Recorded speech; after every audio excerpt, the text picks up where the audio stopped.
비에 젖은 서울의 거리는 마치 거대한 흑백 사진처럼 무채색으로 가라앉아 있었다.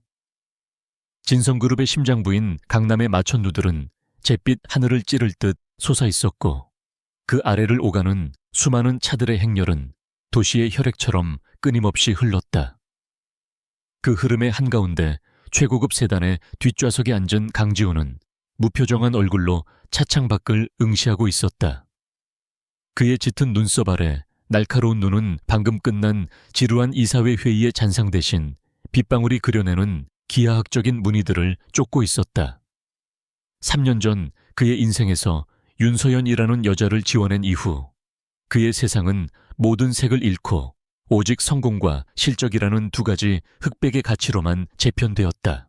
그는 재계에서 미다스의 손이라 불리는 남자였다. 그가 손대는 사업마다 막대한 이익을 창출했고 그의 냉철한 판단력과 무자비한 결단력은 진성그룹을 국내 10대 기업의 반열에 올려놓았다. 사람들은 그의 성공을 칭송했지만 그 누구도 그의 얼음장 같은 가면 뒤에 숨겨진 공허함을 알지 못했다. 아니, 그 자신조차도 그 공허함을 인정하지 않으려 했다. 일에 대한 중독에 가까운 몰입은 과거의 상처를 잊게 해주는 가장 효과적인 마취제였고 매일 밤 최고급 펜트하우스의 침대에 홀로 누울 때 느껴지는 서늘한 냉기마저도 성공의 대가라 여기며 애써 외면해왔다. 그에게 감정은 비효율적인 사치일 뿐이었다. 차가 신호대기에 걸려 부드럽게 멈춰 섰다. 거대한 사거리에 횡단보도 위로 방금 전까지 쏟아지던 비가 그치자 약속이라도 한 듯 사람들이 쏟아져 나왔다. 지우는 무심코 고개를 돌려 인파를 훑었다. 각자의 목적지를 향해 바삐 움직이는 얼굴들. 그 속에서 그의 시간은 갑자기 멈춰 섰다. 그의 시선이 한 곳에 못 박힌 듯 고정되었다. 너무나도 익숙해서 동시에 너무나도 낯설게 느껴지는 한 여인의 모습 때문이었다. 여튼 베이지색 트렌치코트를 입은 그녀는 3년 전 기억 속의 화려함 대신 수수하고 편안한 분위기를 풍기고 있었다. 질끈 묶은 머리카락 몇 가닥이 부드러운 바람에 흩날렸다. 윤서연이었다. 서연은 혼자가 아니었다. 그녀는 자신의 어깨가 비에 젖는 것은 아랑곳하지 않은 채 작은 아이의 머리 위로 우산을 기울여주고 있었다. 아이를 바라보는 그녀의 얼굴에는 지훈이 지난 몇 년간 그토록 갈망했으나 단 한 번도 가져보지 못했던 따스하고 온화한 미소가 번져 있었다. 그 미소를 보는 순간 지훈의 심장이 쿵하고 바닥으로 떨어지는 듯한 충격을 받았다. 굳게 닫아두었던 기억의 수문이 터져버린 것처럼 잊었다고 믿었던 과거의 편린들이 걷잡을 수 없이 밀려왔다. 그녀의 웃음소리, 그녀의 채취, 다정하게 그의 이름을 부르던 목소리까지. 모든 것이 어제 일처럼 생생하게 되살아났다. 그는 자신도 모르게 참은 손잡이를 움켜쥐었다. 단단하게 굳어진 관절이 하얗게 질릴 정도였다.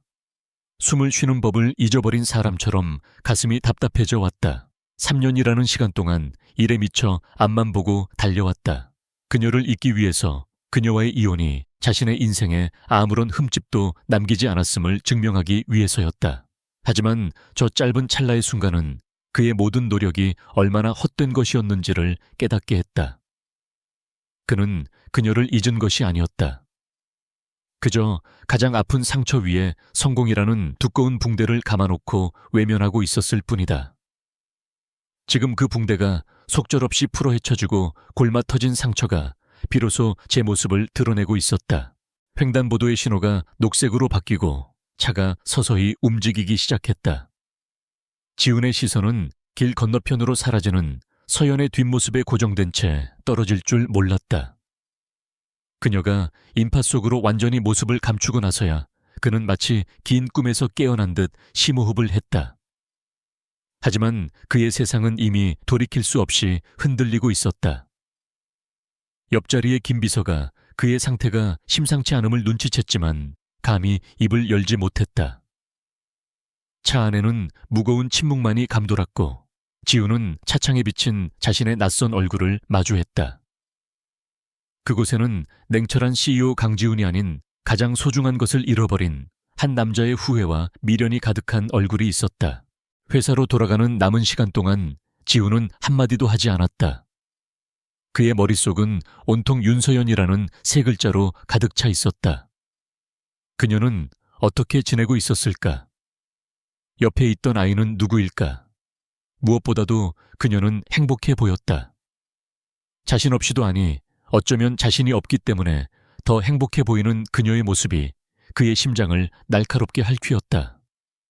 이혼 서류에 도장을 찍던 날 마지막까지 그의 눈을 똑바로 쳐다보며 당신은 절대 이해 못할 거예요 라고 말하던 그녀의 차가운 목소리가 귓가에 맴돌았다. 그때는 그 말의 의미를 알지 못했다. 그저 지긋지긋한 감정 소모에서 벗어났다는 해방감뿐이었다. 이제 와서야 그는 어렴풋이 알 것 같았다. 자신이 얼마나 이기적이고 어리석었는지를. 성공이라는 목표에 눈이 멀어 정작 자신의 곁을 지켜주던 가장 소중한 빛을 스스로 꺼버렸다는 것을. 회장실에 도착한 그는 텅 빈 공간을 둘러보았다. 최고급 가구와 도시의 정형이 한눈에 들어오는 거대한 통유리창 모든 것이 완벽하게 정돈되어 있었지만 그 어디에서도 온기를 찾아볼 수 없었다. 예전에는 서연이 가끔 이곳을 찾아와 딱딱한 공간에 생기를 불어넣어 주곤 했다. 그녀가 가져온 작은 화분, 그녀가 골라준 넥타이. 이제는 그 어떤 흔적도 남아있지 않았다. 모든 것을 지워버린 것은 바로 그 자신이었다. 그는 통유리창 앞으로 다가가 서울의 야경을 내려다보았다. 수많은 불빛들이 별처럼 반짝였지만 그 어떤 빛도 그의 마음을 밝혀주지는 못했다. 오히려 화려한 불빛의 향연은 그의 내면에 자리한 깊고 어두운 공허함을 더욱 선명하게 만들었다. 그는 오랫동안 그 자리에 서서 생각에 잠겼다. 오늘 횡단보도에서의 만남은 단순한 우연이었을까? 아니면 신이 그에게 내린 마지막 기회이자 경고였을까? 확실한 것은 단 하나였다. 그는 더 이상 윤서연이라는 존재를 외면할 수 없다는 사실이었다. 3년간 억눌러왔던 그리움이라는 감정이 거대한 파도처럼 그를 덮쳐왔다. 지우는 책상으로 돌아와 서랍 깊숙한 곳에 넣어두었던 작은 상자를 꺼냈다. 상자를 열자 심플한 디자인의 결혼 반지가 희미한 빛을 반사했다. 이혼 후에도 차마 버리지 못하고 간직해온 유일한 과거의 흔적이었다. 그는 반지를 가만히 손에 쥐었다. 차가운 금속의 감촉 위로 그녀의 따스했던 온기가 아련하게 되살아나는 듯했다. 그는 반지를 든 손을 천천히 움켜쥐었다. 그의 눈빛이 그 어느 때보다도 강렬하고 단호하게 변했다. 잃어버린 것을 되찾아야 했다. 아니, 되찾을 수 있을지는 몰라도 최소한 자신이 무엇을 놓쳤는지, 그리고 왜 놓쳐야만 했는지 그 이유라도 알아내야만 했다. 그의 얼어붙었던 심장이 3년 만에 다시 뛰기 시작했다. 그날 밤 지우는 잠을 이루지 못했다. 최고급 침대는 그저 차갑고 텅 빈 공간일 뿐이었고, 눈을 감으면 횡단보도 위에서 아이를 향해 웃어주던 서연의 모습이 선명하게 떠올랐다. 그 미소는 한때 온전히 자신만의 것이었다. 언제부터였을까 그녀의 얼굴에서 웃음이 사라지기 시작한 것이. 그는 기억을 더듬어보려 애썼지만 떠오르는 것은 온통 일에 대한 기억과 끝없는 회의, 그리고 늦은 귀가뿐이었다. 그녀가 보냈던 수많은 신호들을 그는 바쁘다는 핑계로 피곤하다는 이유로 무시했다. 그녀의 외로움을 방치했고 그녀의 고통을 외면했다. 그 모든 것들이 부메랑이 되어 이제 그의 심장을 겨누고 있었다. 다음 날 아침 지우는 평소보다 훨씬 이른 시간에 잠에서 깼다. 밤새 그를 괴롭혔던 상념들은 사라지지 않고 오히려 더욱 또렷해져 있었다. 그는 더 이상 주저할 수 없었다. 샤워를 마치고 옷을 갈아입은 그는 비서에게 전화를 걸었다. 평소에 냉정하고 간결한 목소리와는 사뭇 다른 어딘가 조급함이 묻어나는 음성이었다. 김비서 사람을 좀 찾아봐야겠네. 윤서연, 3년 전에 나와 이혼했던 그 사람이야. 지금 어디서 뭘 하고 지내는지 최대한 빨리 그리고 조용히 알아봐 주게. 수화기 너머의 김비서는 순간 당황했지만 곧 프로다운 모습으로 알겠다고 대답했다. 전화를 끊은 지우는 창밖으로 밝아오는 여명을 바라보았다. 그의 인생에도 과연 다시 아침이 올 수 있을까? 그의 마음속에서는 폭풍이 휘몰아치고 있었다. 서연을 다시 만나면 무슨 말을 해야 할까? 그녀는 자신을 보고 싶어 할까? 어쩌면 이미 새로운 삶을 시작했고 자신은 그저 불쾌한 과거의 일부일 뿐일지도 모른다. 수많은 부정적인 생각들이 고개를 들었지만 그는 애써 그것들을 떨쳐냈다. 지금은 결과를 두려워할 때가 아니었다.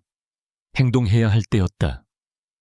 그는 옷장으로 다가가 수십 벌의 최고급 양복들 사이에서 잠시 망설였다. 항상 입던 어두운 색의 정장 대신 조금은 부드러운 느낌을 주는 네이비색 정장을 골랐다. 아주 작은 변화였지만 그것은 그의 내면에서 시작된 거대한 변화의 첫걸음이었다. 출근하는 차 안에서 그는 어제의 그 교차로를 지나게 되었다. 심장이 저절로 빠르게 뛰었다. 혹시나 하는 마음에 횡단보도를 샅샅이 훑었지만 당연하게도 그곳에 서연은 없었다. 실망감이 밀려왔지만 그는 이내 마음을 다잡았다. 이제 우연에 기댈 수는 없었다. 그는 스스로 필연을 만들어야 했다. 회사에 도착한 그는 마치 전쟁을 앞둔 장수처럼 비장한 표정으로 차에서 내렸다. 직원들은 그의 달라진 분위기에 의아해하며 조심스럽게 인사를 건넸다. 그는 짧게 고개를 끄덕여 답하며 자신의 집무실로 향했다. 오늘은 그에게 있어 단순히 새로운 업무일이 시작되는 날이 아니었다. 잃어버린 인생의 한 페이지를 되찾기 위한 길고 힘든 여정이 시작되는 날이었다. 오전 내내 지우는 일에 집중할 수 없었다. 모니터의 숫자들과 보고서의 글자들이 눈에 들어오지 않고 흩어졌다. 그의 모든 신경은 김 비서에게서 올 연락에 집중되어 있었다. 마침내 집무실에 전화가 울렸을 때 그는 거의 반사적으로 수화기를 들었다. 김 비서는 조심스러운 목소리로 조사 결과를 보고했다. 찾았습니다, 회장님. 윤서연 씨는 현재 서초동에서 작은 베이커리를 운영하고 있습니다. 상호는 오후의 햇살이고 꽤 인기가 많은 곳이라고 합니다. 그 말을 듣는 순간 지우는 짧게 숨을 멈췄다. 제빵. 그것은 서연이 결혼 생활 내내 취미로 즐기던 일이었다. 그가 무심코 지나쳤던 그녀의 작은 열정이 이제 그녀의 세상 전부가 되어 있었다. 보고는 계속되었다. 그녀는 이혼 후 유학을 다녀왔고 자신의 힘으로 가게를 열었다. 그 어떤 재정적 도움도 받지 않았으며 오직 실력 하나만으로 자리를 잡았다고 했다. 어제 함께 있던 아이는 근처 유치원에 다니는 단골 손님의 아이일 뿐 그녀는 여전히 혼자였다. 그 사실이 지훈에게 안도감과 동시에 알 수 없는 죄책감을 안겨주었다.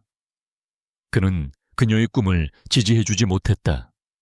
오히려 하찮게 여겼을지도 모른다. 이제 그녀는 그의 도움 없이도 스스로 빛나고 있었다. 그 빛이 너무나 눈부셔서 다가갈수록 자신이 더욱 초라하게 느껴질 것만 같았다. 하지만 그는 물러설 수 없었다. 그는 수화기를 내려놓고 자리에서 일어났다. 목적지는 정해졌다. 서초동 오후의 햇살 베이커리였다. 강지훈의 차가 서초동의 한적한 골목으로 접어들었다. 거대하고 위압적인 강남의 빌딩 숲을 벗어나자 풍경은 한결 부드러워졌다. 나지막한 건물들과 아기자기한 상점들이 늘어선 거리는 그가 평소에 속해 있던 세계와는 전혀 다른 시간의 흐름을 가진 듯 했다. 그의 심장은 평소와 달리 불규칙하게 뛰고 있었다. 수천억 원이 오가는 계약을 체결할 때도 적대적 M&A를 방어할 때도 느껴보지 못했던 종류의 긴장감이었다. 그는 운전기사에게 근처에서 대기하라고 이른 뒤 홀로 차에서 내렸다. 오후에 햇살이라는 간판이 보였다. 따뜻한 필기체로 쓰인 그 이름이 마치 이질적인 존재인 자신을 밀어내는 듯한 기분이 들었다. 가게 안으로 들어서는 순간 고소하고 달콤한 빵 냄새가 그의 온몸을 감쌌다. 인공적인 방향제로는 결코 흉내낼 수 없는 정직한 버터와 밀가루 그리고 정성이 어우러진 향기였다. 내부는 넓지 않았지만 따뜻한 원목 가구와 부드러운 조명으로 아늑하게 꾸며져 있었다. 한쪽 벽면에는 손님들이 남긴 것으로 보이는 감사 메모들이 가득 붙어 있었다. 모든 것이 윤서연 그녀의 취향과 온기를 고스란히 담고 있었다. 그는 자신이 이 평화로운 공간에 어울리지 않는 침입자처럼 느껴졌다. 그때 카운터 안쪽에서 케이크를 장식하던 그녀가 고개를 들었다. 문에 달린 작은 종소리 때문이었다. 다시 마주한 그녀의 눈에는 아주 잠깐 놀라는 기색이 스쳤지만 이내 평온을 되찾았다. 그녀는 곧 입가에 희미한 미소를 띄었다. 하지만 그 미소는 그가 기억하는 온 마음을 다해 웃어주던 예전의 미소가 아니었다. 그것은 가게 주인으로서 손님에게 건네는 완벽하게 계산된 친절함이었다. 그 미소는 그의 심장에 보이지 않는 유리벽을 세웠다. 어서 오세요. 오후의 햇살입니다. 그녀의 목소리는 나지막하고 차분했다. 그 목소리 역시 그를 남편이 아닌 손님으로 규정하고 있었다. 3년이라는 시간이 그와 그녀 사이에 얼마나 깊고 넓은 강을 만들어 놓았는지 그는 첫 마디를 듣는 순간부터 뼈저리게 실감해야 했다. 지우는 잠시 무슨 말을 해야 할지 몰라. 망설이다가 진열대 위에서 가장 눈에 띄지 않는 빵 하나와 커피를 주문했다. 그녀는 능숙한 손놀림으로 커피를 내리고 빵을 포장했다. 그 과정에서 두 사람 사이에는 어떤 사적인 대화도 오가지 않았다. 오직 주문과 계산이라는 사무적인 절차만이 존재할 뿐이었다. 그는 창가 쪽 테이블에 자리를 잡고 앉았다. 갓 나온 커피는 향이 깊었고 빵은 놀라울 정도로 부드럽고 맛있었다. 하지만 그는 그 맛을 제대로 음미할 수 없었다. 그의 모든 감각은 카운터 안에서 묵묵히 자신의 일을 하고 있는 서연에게 향해 있었다. 그녀는 다른 손님들에게는 다정하게 안부를 묻고 아이들에게는 눈을 맞추며 웃어주었다. 그 모습은 그가 알지 못했던 완전히 새로운 윤서연이었다. 같은 시각 진성그룹 회장실에서는 전략기획실장 한유라가 미간을 찌푸린 채 모니터를 보고 있었다. 그녀의 날카로운 눈매와 빈틈없이 올린 머리 완벽하게 재단된 파워수트는 그녀의 성격을 그대로 보여주고 있었다. 그녀는 강지훈의 가장 유능한 책사이자 스스로가 그의 옆자리에 가장 어울리는 파트너라고 믿는 여자였다. 오늘 아침 강지훈은 어떤 설명도 없이 갑작스럽게 외출했다. 공식적인 외부 일정이 전혀 없는 날이었다. 이런 일은 지난 몇 년간 단 한 번도 없었다. 불길한 예감에 휩싸인 그녀는 비서실을 통해 그의 차량 위치를 추적했다. 화면에 뜬 주소는 서초동의 어느 평범한 골목이었다. 그곳에 진성그룹의 총수가 가야 할 이유는 어디에도 없었다. 한유라는 본능적으로 위협을 감지했다. 강지훈의 얼음 같던 평정심에 균열을 일으킬 수 있는 존재는 이 세상에 단 하나뿐이었다. 3년 전 그가 자신의 손으로 직접 끊어냈던 과거의 윤서연.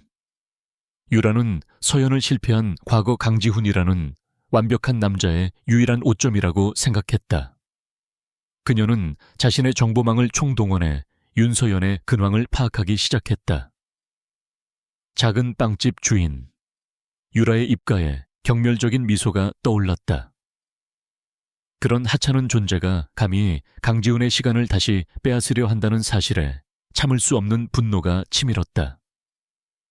그녀는 강지훈이 스스로의 힘으로 과거의 그림자를 완전히 지워내지 못했다는 사실에 실망하면서도 동시에 이번 기회에 그 싹을 완전히 잘라버려야겠다고 다짐했다. 빵집 안의 시간은 느리게 흘러갔다. 지우는 커피 한 잔을 마시는 동안 수십 번을 망설였다. 무슨 말을 꺼내야 할까? 어떻게 이 어색하고 차가운 공기를 깰 수 있을까? 하지만 용기가 나지 않았다. 그녀가 자신을 향해 보여주는 완벽한 무관심은 차라리 원망이나 분노를 드러내는 것보다 훨씬 더 아프게 그를 찔렀다. 그것은 그가 그녀의 인생에서 더 이상 아무런 의미도 없는 존재가 되었다는 명백한 증거였다. 그는 결국 자리에서 일어섰다. 이대로 물러나는 것은 그의 방식이 아니었지만 지금 이 공간에서 그는 한낱 무력한 이방인일 뿐이었다. 그가 출입문을 향해 걸어갈 때였다. 그는 마지막 힘을 내어 그녀를 불렀다. 윤서연 씨. 그 호칭에 그녀의 어깨가 아주 미세하게 굳어지는 것을 그는 놓치지 않았다. 그녀가 천천히 돌아보았다. 그녀의 눈빛은 여전히 평온했지만 그 안에는 경계심이 서려 있었다. 잠깐 얘기 좀 할 수 있을까요? 그의 목소리는 스스로 듣기에도 어색할 만큼 뻣뻣했다. 서연은 잠시 그를 바라보다가 이내 부드럽지만 단호한 목소리로 대답했다.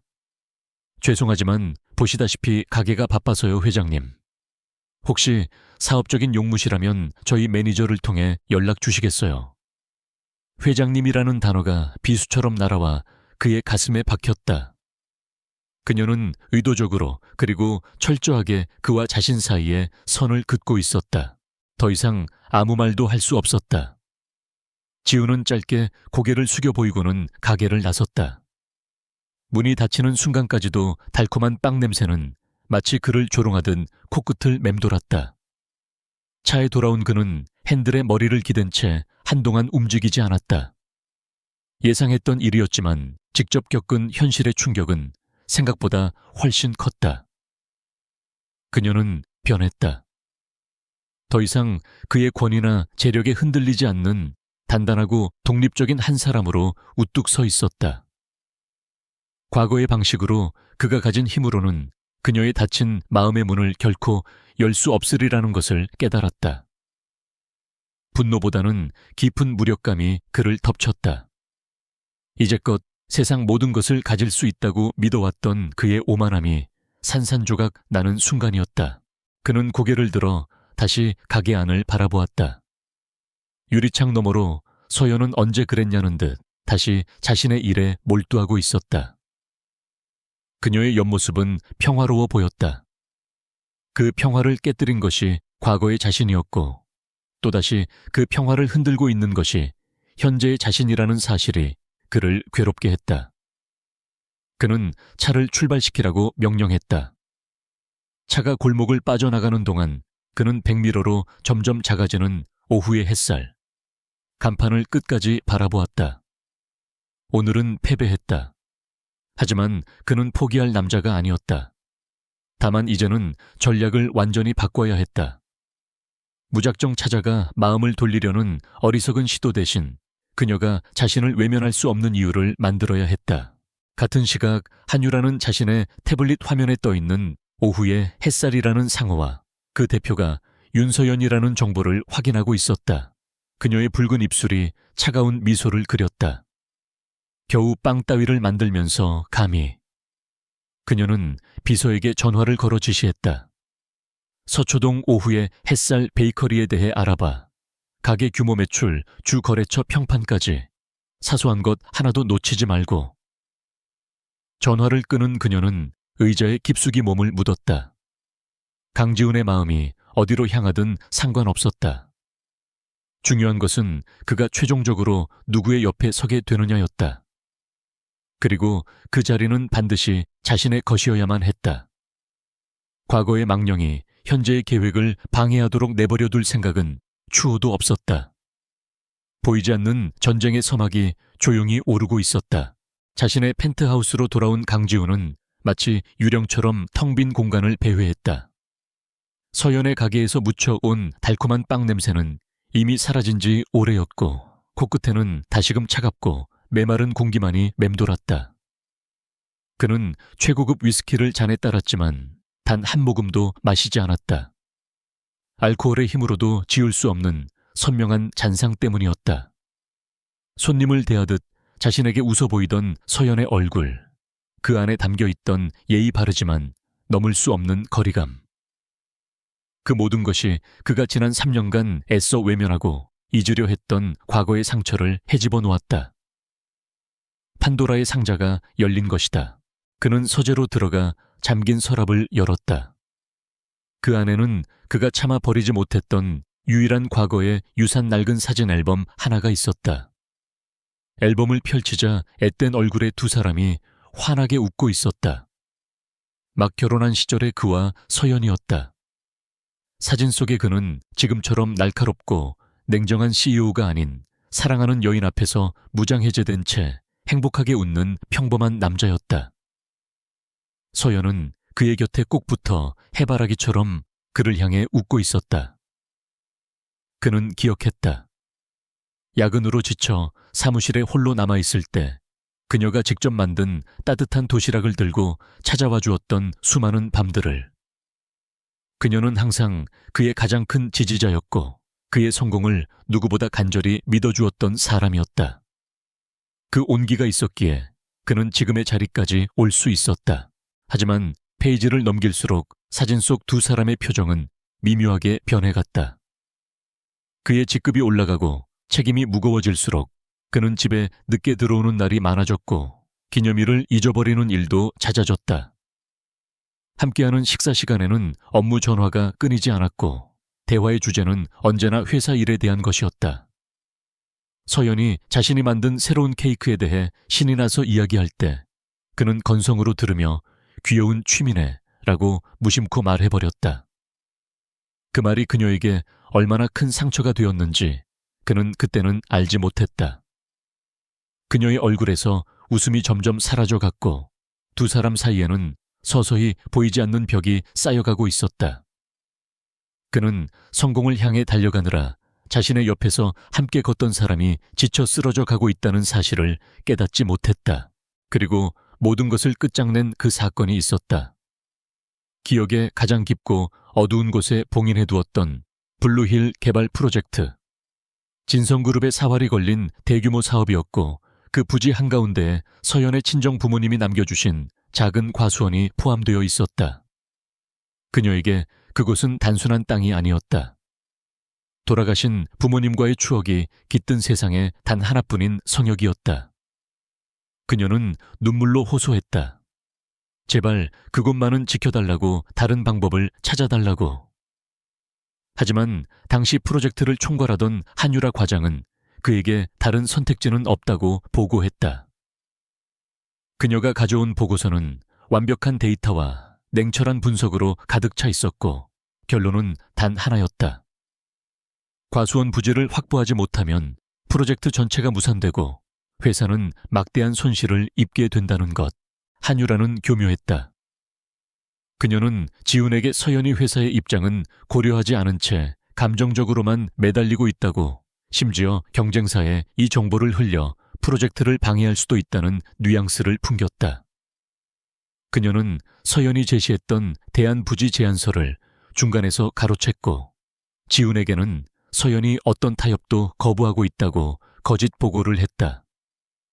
일과 스트레스에 파묻혀 있던 지훈은 모든 것을 기업가의 시선으로만 판단했다. 그는 한유라의 완벽하게 조작된 보고서를 의심하지 않았다. 결국 그는 회사를 위해, 그리고 자신의 성공을 위해 서연의 마지막 간청을 짓밟는 결정을 내렸다.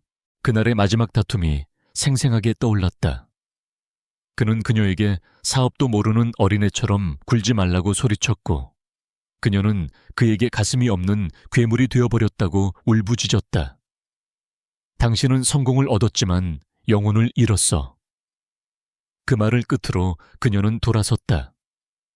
그것이 그가 기억하는 그녀의 마지막 모습이었다. 그는 기억에서 깨어나 거칠게 숨을 몰아쉬었다. 3년 전에는 그의 결정이 회사를 위한 최선이었다고 스스로를 합리화했다. 하지만 오늘 자신 없이도 스스로의 힘으로 행복을 일군 그녀를 보고 나니 모든 것이 의심스러워지기 시작했다. 정말 그것이 유일한 방법이었을까? 자신은 정말 모든 진실을 알고 있었던 걸까? 그의 뇌리에 한유라의 얼굴이 스쳐 지나갔다. 언제나 자신에게 절대적으로 충성하고 자신의 성공을 위해 모든 것을 바쳤던 여자. 하지만 그 충성심 뒤에는 서늘한 야망이 도사리고 있었다. 지금 생각해보니 그 당시 한유라의 보고서는 너무나 완벽해서 오히려 부자연스러웠다. 그의 결정을 한쪽으로 몰아가기 위해 모든 데이터가 정교하게 배치된 느낌이었다. 왜 그때는 아무런 의심도 하지 않았을까? 그는 서연의 말을 믿는 대신 부하 직원의 보고서를 맹신했다. 가장 중요한 순간에 그는 자신의 아내를 버리고 야망을 택했던 것이다. 의심의 씨앗이 일단 싹을 틔우자 걷잡을 수 없이 자라나기 시작했다. 그는 더 이상 이 불확실함을 견딜 수 없었다. 만약, 아주 만약에라도 그 결정 뒤에 가려진 진실이 있다면 그는 그것을 알아내야만 했다. 그것은 단순히 과거의 실수를 바로잡는 문제가 아니었다. 그것은 자신이 잃어버린 인생의 가장 중요한 부분을 되찾기 위한 최소한의 속죄였다. 그는 한유라의 영향력이 미치지 않는 자신이 가장 신뢰하는 인물에게 연락해야겠다고 결심했다. 오랜 시간 자신의 곁을 묵묵히 지켜온 김비서였다. 그는 수화기를 들고 김비서의 내선 번호를 눌렀다. 목소리는 낮고 단호했다. 김비서, 3년 전 진행했던 블루힐 개발 프로젝트. 관련 서류를 전부 찾아주게. 당시 한유라 과장이 제출했던 모든 보고서와 회의록 이메일까지. 사소한 것 하나도 빠짐없이. 누구도 모르게 아주 은밀하게 진행해야 하네. 수화기 너머의 김비서는 지시의 의도를 묻지 않았다.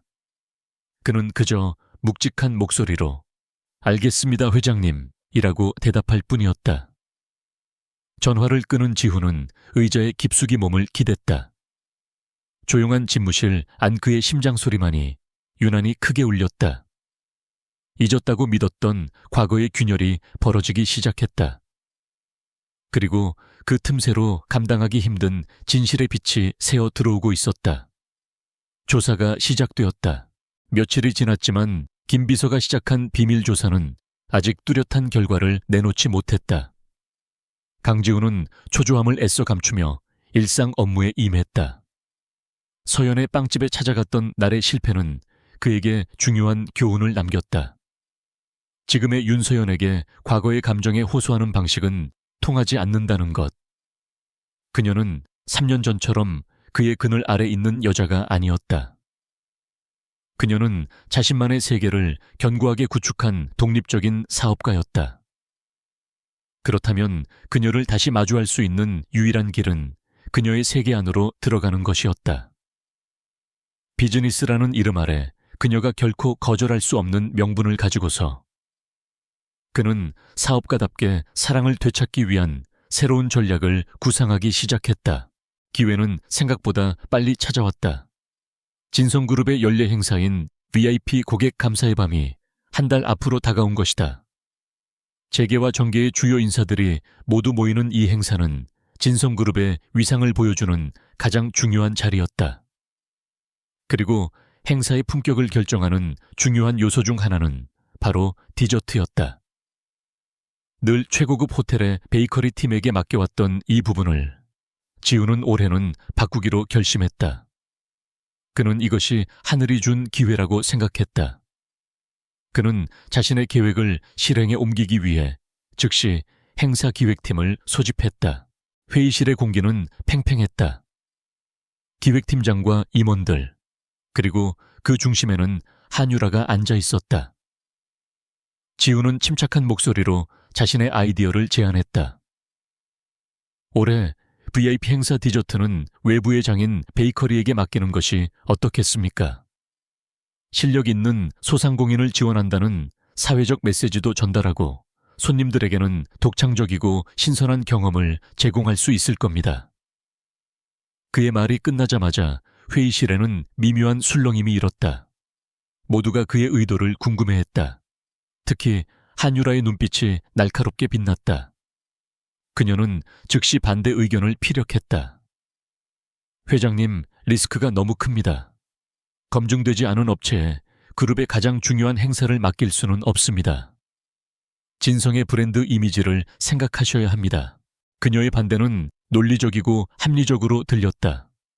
과거에 강지훈이었다면 권위로 반대 의견을 묵살해버렸을 것이다. 하지만 그는 달라졌다. 그는 한유라를 똑바로 바라보며 차분하게 대답했다. 물론 리스크는 고려해야겠지요. 그래서 제가 직접 업체를 검토했습니다. 그는 미리 준비해둔 파일을 화면에 띄웠다. 화면에는 오후의 햇살, 베이커리의 정형과 대표 메뉴 사진, 그리고 온라인상의 폭발적인 긍정적 리뷰들이 가득했다. 이곳은 단순한 동네 빵집이 아닙니다. 최고의 재료와 독창적인 레시피로 이미 미식가들 사이에서는 명성이 자자한 곳입니다. 우리의 이번 시도는 오히려 진성그룹이 트렌드를 앞서간다는 혁신적인 이미지를 심어줄 겁니다. 그의 철저한 준비와 논리, 정연한 반박에 한유라를 포함한 그 누구도 더 이상 이의를 제기하지 못했다. 결국 공식적인 절차를 통해 오후에 햇살 측으로 제안서가 발송되었다. 윤서연의 입장에서 이것은 거절할 수 없는 기회였다. 진성그룹의 VIP 행사는 그녀의 작은 가게를 단숨에 전국적인 브랜드로 성장시킬 수 있는 발판이 될 수 있었다. 며칠 후 그녀는 계약의 세부 사항을 논의하기 위해 진성그룹 본사를 찾았다. 그녀는 감정을 배제하고 오직 프로페셔널한 사업가로서 이 자리에 임하겠다고 몇 번이고 다짐했다. 익숙하면서도 낯선 건물의 로비를 지나 회의실 문을 열었을 때 그녀는 거대한 테이블 상석에 앉은 강지훈과 그 옆을 지키고 있는 한유라를 마주해야 했다. 회의는 시작부터 팽팽한 긴장감 속에서 진행되었다. 한유라는 의도적으로 그녀를 아래로 내려다보는 듯한 태도를 취했다.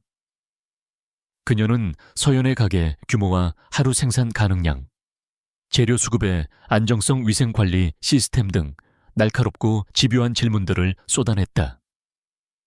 작은 가게의 주인인 서연을 얕보고 그녀가 이 프로젝트를 감당할 능력이 없음을 증명하여 스스로 물러나게 만들려는 속셈이었다. 서연은 당황하지 않고 침착하게 모든 질문에 막힘없이 대답했지만 계속되는 압박에 지쳐가는 것이 사실이었다. 바로 그때 침묵을 지키고 있던 강지훈이 입을 열었다. 한 실장 그 부분은 이미 제안서에 충분히 설명되어 있는 것 같군요. 그는 유라의 말을 부드럽게 끊고는 서연을 향해 고개를 돌렸다. 그의 눈빛에는 과거의 오만함이나 현재의 애틋함이 아닌 비즈니스 파트너에 대한 존중이 담겨 있었다. 저희가 궁금한 것은 그런 기술적인 부분이 아닙니다. 윤서연 대표님. 이번 행사를 위해 특별히 구상하고 있는 대표님의 베이킹 철학이나 콘셉트에 대해 듣고 싶습니다. 윤서연 대표님이라는 호칭, 그리고 그녀의 일을 귀여운 취미가 아닌 철학으로 인정해주는 그의 태도. 서연은 순간 말문이 막혔다. 그녀가 알던 강지훈에게서는 단 한 번도 본 적 없는 모습이었다. 그 순간부터 회의의 분위기는 완전히 바뀌었다. 지훈은 서연이 자신의 디저트에 대해 설명하는 동안 깊은 관심을 보이며 경청했다. 그는 때로는 날카로운 질문으로 핵심을 짚어냈고 때로는 전문가인 그녀의 의견을 전적으로 신뢰한다는 태도를 보였다. 맛의 조합에 대한 최종 결정은 전적으로 윤 대표님의 판단을 믿겠습니다. 그의 그런 모습은 한유라를 더욱 자극했고 동시에 서연의 마음속에 단단하게 쌓여있던 벽에 아주 작은 균열을 만들어냈다. 이 남자가 정말 내가 알던 그 사람이 맞나 혼란스러운 감정이 그녀의 마음을 흔들었다. 회의는 성공적으로 끝났고 계약은 체결되었다. 서연은 복잡한 마음으로 진성그룹의 건물을 나섰다. 거대한 계약을 따냈다는 성취감과 함께 예기치 못한 사람에게서 받은 존중에 대한 당혹감이 뒤섞여 있었다. 그녀는 전투를 준비하고 왔지만 정작 마주한 것은 예상치 못한 휴전 제안이었다. 물론 그녀는 아직 그를 용서하거나 받아들일 준비가 전혀 되어 있지 않았다. 하지만 최소한 그를 다시 보게 된 것은 사실이었다. 한편 회의실에 남은 지우는 그녀가 사라진 문을 한참 동안 바라보았다. 이것은 단지 시작일 뿐이었다. 그는 이번 프로젝트를 통해 자신이 변했다는 것을, 그리고 그녀의 세계를 진심으로 존중한다는 것을 증명해 보여야 했다. 자신의 사무실로 돌아온 한유라는 책상 위에 놓인 계약서를 차가운 눈으로 내려다보았다. 강지훈의 변화가 그녀의 심기를 극도로 불편하게 만들었다. 그가 윤서연을 바라보던 눈빛 그 안에는 단순한 동정이나 미련 이상의 것이 담겨 있었다. 그녀는 이대로 두 사람이 다시 가까워지는 것을 결코 용납할 수 없었다. 계약을 물을 수는 없었다. 회장인 강지훈이 직접 내린 결정이었기 때문이다. 그렇다면 방법은 하나뿐이었다. 윤서연이 스스로 이 계약을 포기하게 만드는 것. 그녀가 자신의 능력 부족을 절감하고 두 손 두 발 다 들게 만들어야 했다. 한유라는 서늘한 미소를 지으며 수화기를 들었다. 보이지 않는 곳에서 그녀의 교묘한 방해 공작이 조용히 시작되고 있었다. 진성그룹과의 계약은 윤서연의 작은 베이커리에 전례 없는 활기를 가져왔다. 직원들은 밤낮 없이 이어지는 작업에도 불구하고 희망에 부풀어 있었다. 하지만 프로젝트가 진행될수록 서연은 보이지 않는 저항에 부딪히는 듯한 불길한 예감을 떨칠 수 없었다. 최고급 프랑스산 버터의 배송이 아무런 이유 없이 일주일이나 지연되는가 하면 행사 직전에 맞춰 새로 들여온 대형 오븐이 갑자기 원인 모를 고장을 일으키기도 했다. 서연과 그녀의 팀원들은 임기응변으로 위기를 넘기며 밤샘 작업을 이어갔지만 마치 누군가가 그들의 성공을 방해하려는 것처럼 불운한 사고들이 꼬리에 꼬리를 물고 일어났다. 이것들이 모두 한유라의 치밀한 계획 아래 벌어지는 일이라는 것을 서연은 아직 알지 못했다. 마침내 한유라는 결정적인 한 방을 날렸다. 그녀는 거액을 들여 고용한 온라인 마케팅 업체를 통해 여론 조작에 나섰다. 어느 날 저녁 유명 맛집 커뮤니티에 익명의 게시글 하나가 올라왔다. 자신을 오후에 햇살에 오랜 단골이라고 소개한 글쓴이는 최근 그곳의 케이크를 먹고 온 가족이 심한 식중독에 걸렸다고 주장했다. 글에는 교묘하게 위조된 병원 진단서 사진과 함께 아이가 고통스러워하는 모습을 담은 감성적인 글이 덧붙여져 있었다. 이 글은 유라가 고용한 작업 세력에 의해 순식간에 각종 SNS와 맘카페 등으로 퍼져나갔고 마치 걷잡을 수 없는 들불처럼 번져나갔다. 다음 날 아침 사태는 걷잡을 수 없이 커져 있었다. 가십거리에 목마른 인터넷 언론사들이 이 사건을 앞다투어 기사화하기 시작했다. 대기업 진성그룹 검증 안 된 동네 빵집에 VIP들의 건강을 맡기다. 장인 베이커리의 배신 식중독 논란의 진실은 과 같은 자극적인 제목의 기사들이 포털 사이트 메인을 장식했다. 진성그룹의 홍보팀은 비상이 걸렸고 회사의 주가는 개장과 동시에 소폭 하락하기 시작했다. 모든 비난의 화살은 최종 결정을 내린 강지훈과 논란의 중심이 된 윤서연에게로 향했다. 한유라의 계획은 정확히 맞아떨어지고 있었다. 그녀는 강지훈이 회사를 구하기 위해 또다시 윤서연을 버릴 것이라고 확신했다. 진성그룹의 이사회는 긴급 소집되었다. 회의실의 공기는 살얼음판처럼 차가웠다. 한유라는 비통하고 염려스러운 표정을 연기하며 자신이 수집한 증거 자료들을 브리핑했다. 그녀는 여론이 최악으로 치닫고 있으며 지금 당장 오후에 햇살과의 계약을 파기하고 공식 사과문을 발표하는 것만이 회사의 손실을 최소화할 수 있는 유일한 길이라고 역설했다. 모든 임원들의 시선이 강지훈에게로 쏠렸다. 3년 전 회사를 위해 아내의 간청을 내쳤던 냉혹한 CEO. 모두가 그가 이번에도 이성적이고 합리적인, 즉 비정한 결정을 내릴 것이라고 예상했다. 한유라는 승리를 예감하며 그의 입이 열리기를 기다렸다. 하지만 강지훈의 반응은 모두의 예상을 완전히 빗나갔다. 그는 싸늘한 눈으로 한유라를 잠시 응시했다. 그 눈빛에는 그녀의 의도를 이미 꿰뚫어 보고 있다는 듯한 날카로움이 서려 있었다. 그는 자리에서 일어서서 낮지만 회의실 전체를 압도하는 목소리로 말했다. 이 회의는 이것으로 끝내겠습니다. 계약은 그대로 진행합니다. 그는 잠시 말을 멈추고 임원들을 둘러보며 말을 이었다. 뿐만 아니라 우리 진성그룹은 모든 법적, 언론적 자원을 총동원하여 파트너사인 오후의 햇살을 향한 이 악의적인 공격에 대응할 것입니다.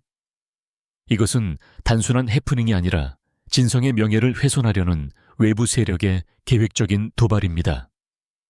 그의 단호한 선언에 회의실은 찬물을 끼얹은 듯 조용해졌다. 지우는 즉시 행동에 나섰다. 그는 긴급 기자회견을 소집했다.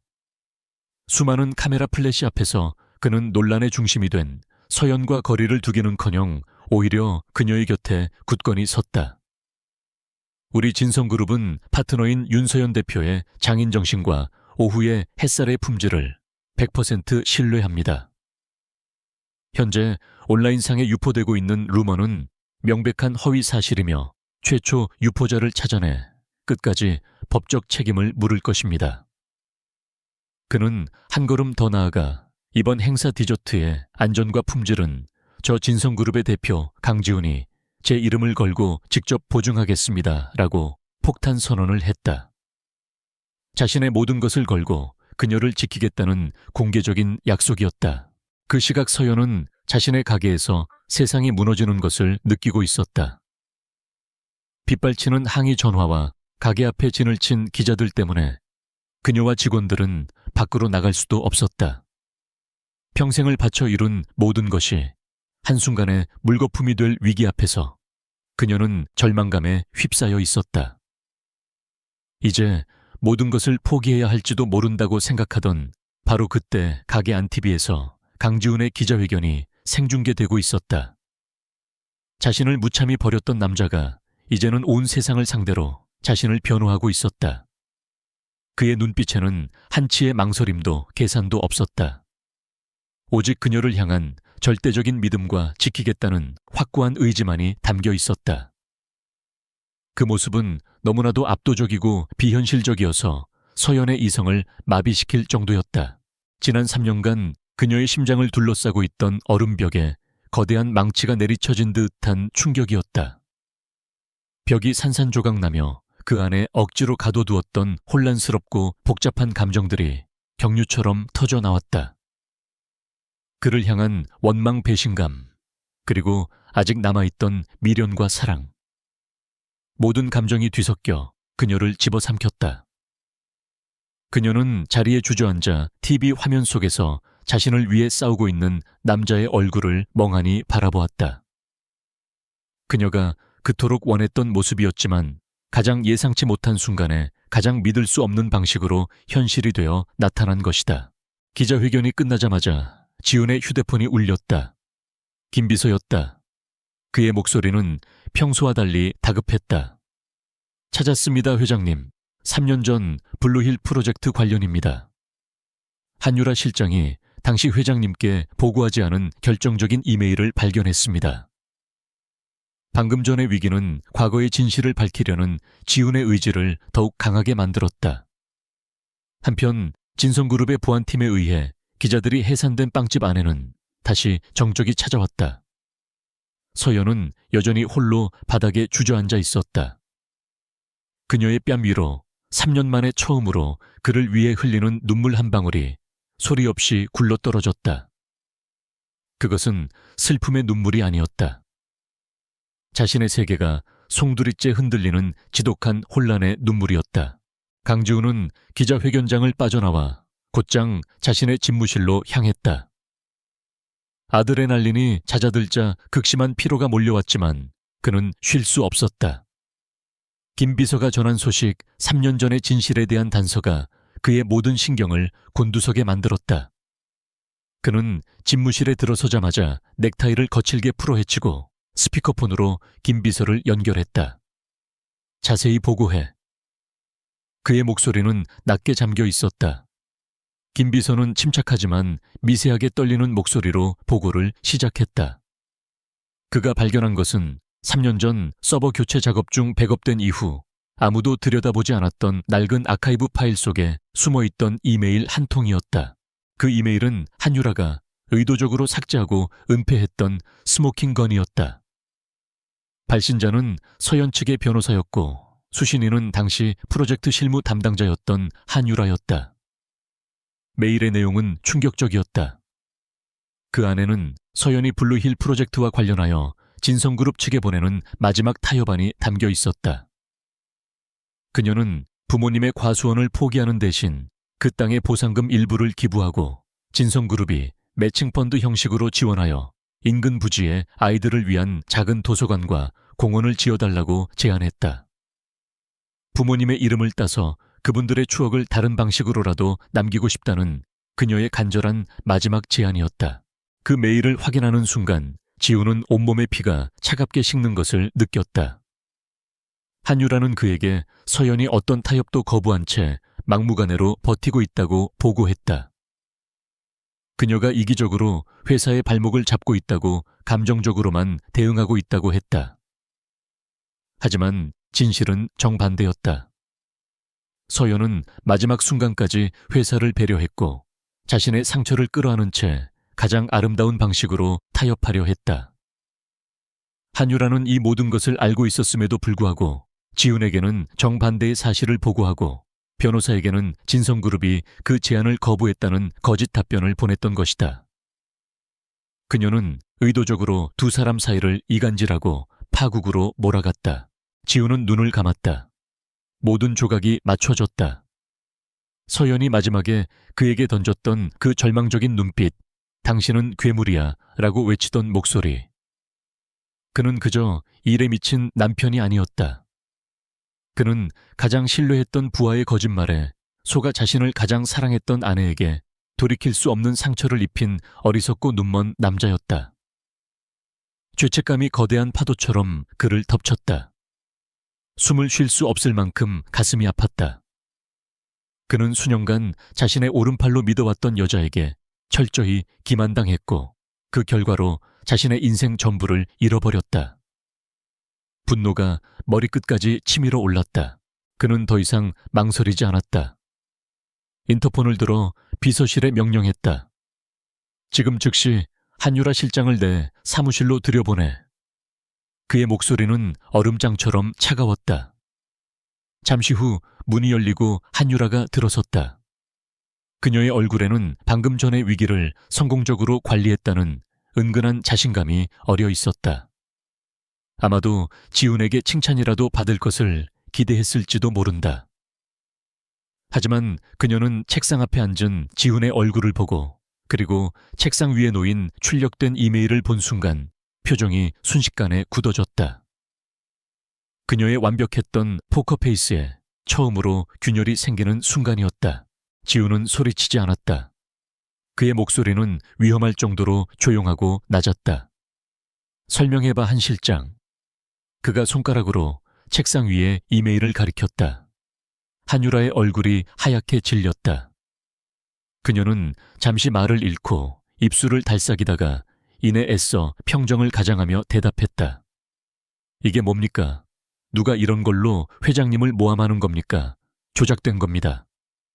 하지만 지훈은 그녀의 거짓말을 더 이상 들어줄 생각이 없었다. 조작 김 비서가 서버 로그 기록까지 모두 복원했네. 자네가 이 메일을 수신하고 고의로 삭제하고 변호사에게 거짓 답장을 보낸 모든 기록이 여기 있어. 그는 또 다른 서류 뭉치를 그녀의 앞에 던졌다. 그녀가 빠져나갈 모든 퇴로가 차단되었다. 궁지에 몰리자 마침내 한유라의 완벽했던 가면이 깨져 내렸다. 그녀의 얼굴이 분노와 질투로 일그러지기 시작했다. 그녀는 더 이상 변명하지 않았다. 대신 오랫동안 숨겨왔던 비틀린 속내를 광기 어리게 터뜨리기 시작했다. 그래요? 내가 그랬어요. 그 여자는 회장님께 어울리지 않았어요.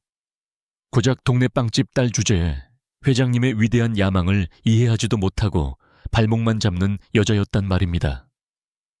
회장님의 곁에서 그 야망을 이해하고 함께 제국을 건설한 사람은 바로 나였어요. 당신을 위해서였다고요. 모든 게 그녀의 목소리에는 반성의 기미라고는 찾아볼 수 없었다. 오직 뒤틀린 애정과 맹목적인 집착, 그리고 서연에 대한 지독한 질투심만이 가득했다. 지우는 그 모든 광기 어린 고백을 어떤 표정의 변화도 없이 듣고 있었다. 수년간 믿고 의지했던 동료의 추악한 민낯을 마주한 그의 눈에는 경멸과 혐오감만이 가득했다. 그녀의 말이 끝나자 그는 싸늘하게 입을 열었다. 해고야. 그리고 내 법무팀이 곧 연락할 걸세. 업무상 배임 문서 위조, 내가 찾아낼 수 있는 모든 죄목을 붙여서 자네를 고소할 테니. 그는 더 이상 그녀와 같은 공간에서 숨쉬고 싶지도 않다는 듯 보안팀을 호출했다. 잠시 후 보안 요원들에게 양팔을 붙들린 한유라는 발악하며 저주를 퍼부었지만 결국 무력하게 집무실 쉬어져 나갔다. 모든 것이 끝났다. 진실은 밝혀졌고 악인은 징벌을 받게 될 것이다. 하지만 지훈의 마음에는 어떤 후련함도 찾아오지 않았다. 대신 거대한 공허함과 자기 자신에 대한 깊은 혐오감만이 남았다. 그는 의자에 주저앉아 자신의 어리석음이 초래한 비극의 무게에 짓눌렸다. 이제 그는 모든 진실을 알게 되었다. 하지만 이 끔찍한 진실을 가지고 대체 서연에게 어떻게 다가가야 한단 말인가? 그녀가 겪었을 고통과 배신감을 이제야 비로소 이해하게 된 그는 차라리 모든 것을 몰랐던 때가 더 나았을지도 모른다고 생각했다. 손에 든 증거 서류가 해방의 증표가 아닌 평생 짊어지고 가야 할 무거운 십자가처럼 느껴졌다. 한유라가 쫓겨난 후 강지훈의 집무실에는 무거운 정적이 내려앉았다. 그는 늦은 밤까지 홀로 자리를 지켰다. 집으로 돌아갈 수가 없었다. 요섰다. 온기라고는 찾아볼 수 없는 그의 펜트하우스는 지금 그가 감당해야 할 진실의 무게를 더욱 무겁게 짓누를 뿐이었다. 그는 손에 든 서류 뭉치를 내려다보았다. 한유라의 배신과 기만을 증명하는 이 종이들은 동시에 자신의 어리석음과 무심함을 증명하는 증거이기도 했다.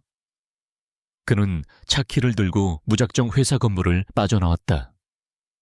정처 없이 도시의 밤거리를 달리던 그의 차는 마치 귀소 본능을 가진 동물처럼 어느새 서초동의 익숙한 골목에 멈춰 섰다. 불이 꺼진 오후의 햇살 가게 앞에서 그는 차마 내리지 못하고 한참을 머물렀다. 그는 두려웠다. 이 진실이 서연에게 또 다른 상처가 될까봐 두려웠다. 자신의 어리석음 때문에 그녀의 인생이 송두리째 흔들렸다는 사실을 그녀가 어떻게 받아들일까? 이 진실을 무기처럼 내세워 용서를 구하는 것이 과연 옳은 일일까? 수많은 생각들이 그의 머릿속을 헤집었다. 그는 밤새 차 안에서 고민했다. 변호사를 통해 서류만 전달할까? 아니, 그래서는 안 된다. 이 문제는 그가 직접 마주해야만 했다.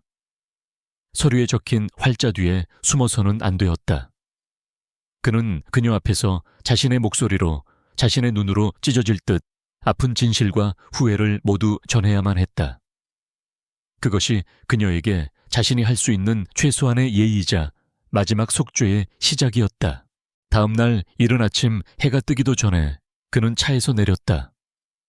가게는 아직 문을 열기 전이었지만 안쪽 주방에서는 희미한 불빛이 새어나오고 있었다. 그녀는 이미 나와서 하루를 준비하고 있었다. 그는 가게 문을 조심스럽게 두드렸다. 잠시 후 의아한 표정의 서연이 문을 열었다. 예고 없이 이른 시간에 찾아온 그를 보는 그녀의 눈빛은 경계심과 혼란스러움으로 가득했다. 어제의 기자회견으로 인해 복잡해진 마음이 채 정리되기도 전에 그가 또다시 그녀의 세상에 나타난 것이다. 그녀는 잠시 망설이다가 그를 안으로 들어오게 했다. 갓 구운 빵의 고소한 향기가 무거운 긴장감을 조금이나마 덜어주는 듯했다. 두 사람은 가게 안작은 테이블에 마주 앉았다. 서연은 팔짱을 낀 채 먼저 입을 열지 않았다. 지우는 어디서부터 말을 시작해야 할지 몰라 잠시 망설였다. 그는 품에 가져온 서류 봉투를 테이블 위로 조심스럽게 밀었다. 이걸 먼저 봐줬으면 해. 그의 목소리는 밤새 잠기지 못해 심하게 갈라져 있었다. 3년 전 블루힐 프로젝트에 대한 진실이야. 서연은 의심스러운 눈초리로 그와 봉투를 번갈아 보다가 이내 천천히 봉투를 열었다. 그녀는 그 안에 담긴 이메일과 보고서들을 한 장 한 장 넘겨보았다. 그녀의 손이 미세하게 떨리기 시작했다. 자신의 변호사가 보냈던 마지막 타협안, 그리고 그것을 한유라가 어떻게 묵살하고 조작했는지 그 모든 진실을 마주한 그녀의 얼굴에서 핏기가 사라졌다. 서연이 충격으로 말을 잃고 있을 때 지우는 더 이상 앉아있을 수 없었다. 그는 자리에서 일어나 그녀의 앞으로 걸어갔다. 그리고 다음 순간 그는 서연의 앞에 망설임 없이 무릎을 꿇었다. 대한민국 재계의 정점에 선 남자 진성그룹의 총수 강지훈이 한 여인 앞에서 모든 자존심을 버리고 무릎을 꿇은 것이다. 서연은 너무 놀라 숨을 멈췄다. 서류의 내용보다 그의 이런 행동이 그녀에게는 더 큰 충격이었다. 그가 고개를 들었을 때 그의 얼굴은 지난 몇 년간 단 한 번도 본 적 없었던 처절한 고통과 후회로 일그러져 있었다. 그의 눈에서 뜨거운 눈물이 뺨을 타고 흘러내렸다. 서류 따위는 중요하지 않아. 그의 목소리는 울음에 막혀 간신히 이어졌다. 진실은 한유라의 거짓말이 없었어도 나는 이미 당신에게 끔찍한 남편이었다는 거야. 일에 미쳐서 성공에 눈이 멀어서 당신이 내 옆에서 얼마나 외로운지 얼마나 아픈지 돌아보지 않았어. 내 오만함이 내 눈과 귀를 막아버렸고 한유라 같은 사람이 그 틈을 파고들어 독을 채울 수 있도록 만든 건 바로 나야. 우리가 이렇게 된 건 전부 내 탓이야, 서연아. 정말 미안해. 그는 한유라를 탓하지 않았다. 그는 변명하지 않았다. 그는 오롯이 자신의 잘못을 인정하며 무너져 내리고 있었다. 그의 처절한 고백에 서연이 그토록 단단하게 걸어 잠갔던 감정의 댐이 마침내 무너져 내렸다. 그녀 역시 소리내어 울기 시작했다. 지난 3년간 가슴속에 응어리져 있던 모든 슬픔과 원망 아픔이 눈물이 되어 터져 나왔다. 왜 이제 와서야 그런 말을 하는 거야. 3년 동안 난 지옥 속에 살았는데. 그녀는 그의 가슴을 주먹으로 내리치며 울부짖었다. 그가 자신을 배신했다고 믿었던 그 긴 시간 동안 그녀가 홀로 견뎌내야 했던 고통은 말로 다 할 수 없는 것이었다. 지우는 그녀의 모든 원망과 분노를 온몸으로 받아냈다. 그는 그녀의 주먹을 피하지도 자신을 변호하지도 않았다. 그저 무릎을 꿇은 채 그녀가 모든 아픔을 쏟아낼 때까지 기다렸다. 그녀의 울음이 조금 잦아들었을 때 그는 눈물로 젖은 그녀의 손을 조심스럽게 붙잡았다.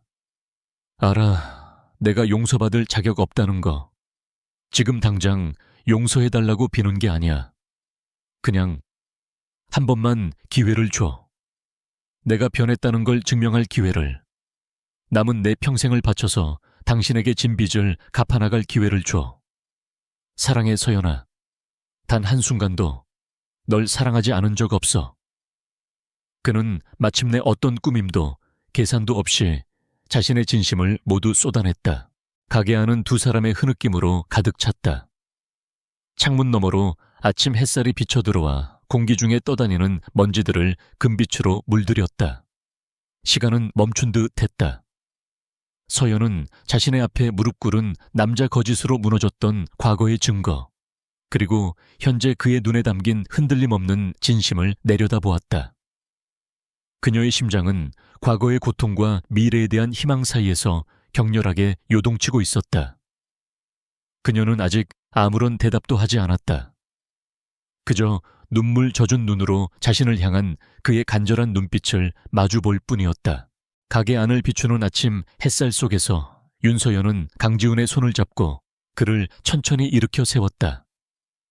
감정의 폭풍이 지나간 자리에는 부서지기 쉬운 고요함이 내려앉아 있었다. 그의 용서는 예 혹은 아니오로 답할 수 있는 간단한 문제가 아니었다. 과거는 지울 수 없었다. 하지만 그녀는 그의 눈을 깊이 들여다보았다. 그 안에는 더 이상 오만한 CEO가 아닌 사랑하는 여자를 잃을까 두려워하는 한 남자의 절박함이 담겨 있었다. 그녀는 아주 오랫동안 잊고 있었던 바로 그 눈빛 때문에 그와 사랑에 빠졌었다. 그녀는 나지막하지만 단호한 목소리로 말했다. 일어나요. 그녀는 한 걸음 뒤로 물러서서 그를 마주 보았다. 과거로 돌아갈 수는 없어요. 그때의 우리도 지금의 우리도 아니니까. 하지만 그녀는 잠시 숨을 골랐다. 지금 당신과 내가 어떤 사람인지 서로를 알아가 볼 수는 있겠죠. 처음부터 다시 시작해요, 우리. 진성그룹 회장님과 그의 전 부인이 아니라 그냥 남자 강지훈과 여자 윤서연으로 아주 처음부터. 그녀의 말은 완전한 용서는 아니었지만 그보다 더 값진 기회라는 약속이었다. 지훈은 그 말의 무게를 느끼며 벅차오르는 감정을 애써 누른 채 천천히 고개를 끄덕였다. 그의 길고 어두웠던 터널의 끝에서 마침내 한 줄기 빛이 보이기 시작했다. 그 후 세상은 빠르게 움직였다. 한유라의 몰락은 일사천리로 진행되었다. 언론은 진성그룹의 프린세스 비리 혐의로 전격 구속이라는 자극적인 헤드라인으로 그녀의 소식을 대서특필했다. 그녀가 저지른 업무상 배임 문서 위조, 그리고 서연의 가게에 대한 허위 사실 유포 혐의까지 모든 것이 명백하게 밝혀졌다. 지우는 복수심 때문이 아니었다. 그는 비뚤어진 진실을 바로잡고 그녀가 저지른 죄에 대한 정당한 대가를 치르게 해야 할 의무가 있었다. 차가운 법정에서 모든 것을 잃은 채 절망하는 한유라의 모습을 끝으로 길었던 악연의 고리는 마침내 끊어졌다. 지훈과 서연의 새로운 시작은 아주 느리고 조심스럽게 진행되었다.